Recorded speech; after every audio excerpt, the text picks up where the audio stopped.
Hey guys, this is Michael Orrell from MobileBurn.com here. Today we're going to do something that's a little bit different. You're going to get to look through my personal collection of phones now, since I've been running MobileBurn for about 11 years now, and I had some pretty cool stuff even before then. You can expect to find some neat stuff you're going to want to see. Today's video is brought to you by Tiny Galaxy, which is a new YouTube network that we've teamed up with.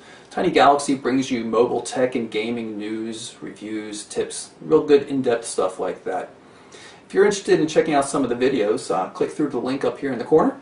And if you yourself have a really cool channel and you think you might want to team up with Tiny Galaxy and make a few extra bucks in the process, click through again to this link and you'll find information on how to do that. So let's get to the phones.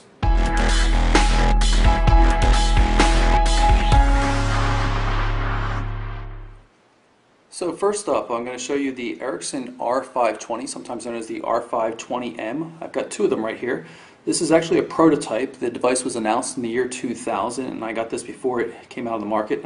Paid thousands for it, I'll let you know. Very cool device. This is the standard model, production model. And you can see the difference on the back. If I flip them over, this one has a prototype labeling sticker. I have no batteries for either of the devices because none of the devices from back 10 plus years have working batteries. A lot of the batteries start to bulge and they can damage the phones. This is the standard antenna, just a stub antenna. This one on the other hand is a whip antenna. You can see how it extends into the battery compartment here. The battery actually had a notch out for it in order to allow for the extended whip antenna. Infrared port, but the main thing that was big about this phone is it was the very first GPRS device on the market that also had Bluetooth capability, so you could use it with Bluetooth devices. So naturally, when I picked up the R520 prototype, I also picked up Ericsson's HBH10, the very first Bluetooth headset on the market. You can see kind of looks like a Klingon spaceship. Sitting in the charging dock right here, pops out. So there's no charging points right there. Pretty cool design. Flexes here, and that's how it gives space for your ear inside there. Volume controls, and it's a push button as well. LED that flashes green. It actually was shown in the Lara Croft movie, the first one. It was flashing blue, but that was just for the movie. Then you see the charging base here, and it still uses a fairly regular Ericsson charger that was available only a couple of years ago. Big, gangly, but it worked, and it was the only thing around at the time.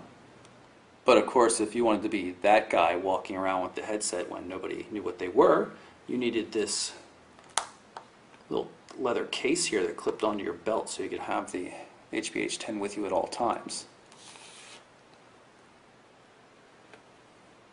Next up, from the year 2001, this is a Magcom communicator. Very cool device out of Scandinavia, fully magnesium body, and had a really large grayscale display.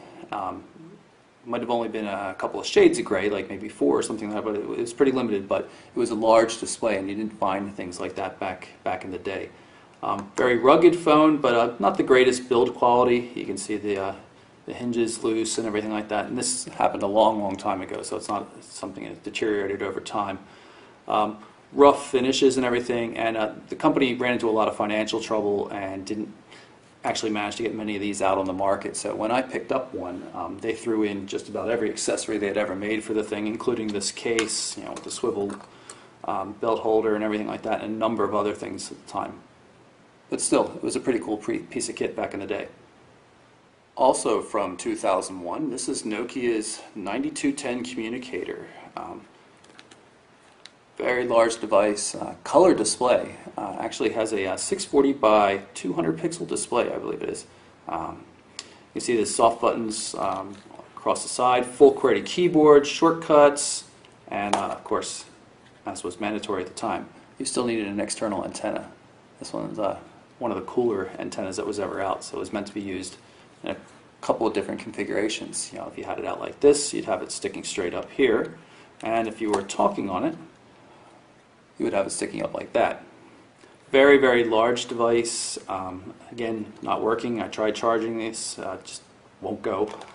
But large, but hugely useful, since QWERTY really wasn't available on too many things back in the time. I was living in Germany at the time. This does not work in North America. And I used it when I was taking German lessons as a dictionary. It was fantastic, especially just survival, trying to go around town. So again, a really, really cool device. Biggest brick out there though. Huge, you could really hurt somebody with this, but very, very useful. And lastly, we're going to skip a few years ahead. This is the Nokia 7710. I guess you could consider it one of the first modern smartphones. This was announced in late 2004. You could buy it in very early 2005.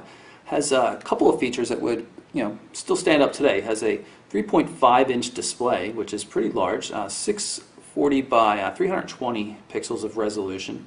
Ran Symbian OS just like the 9210 I just showed you. But completely different version. This was what was called Series 90 back in the day. There used to be Series 80, Series 90, and a couple other things, but before everything worked its way down to Series 60 alone.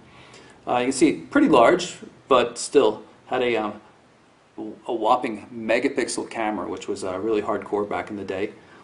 Also, you might have noticed stylus, because it was a resistive touchscreen, unlike today's capacitive displays.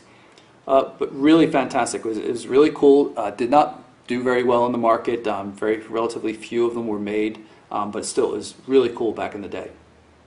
So in review, we've got Ericsson's R520, the Nokia 9210, Nokia 7710, and the Magcom communicator. And of course, we also have Ericsson's initial Bluetooth headset, the HBH10. Hope you enjoyed looking through a small portion of my personal collection of devices. Until next time, I'm Michael Orrell from MobileBurn.com. Thanks for watching, and don't forget to check out Tiny Galaxy.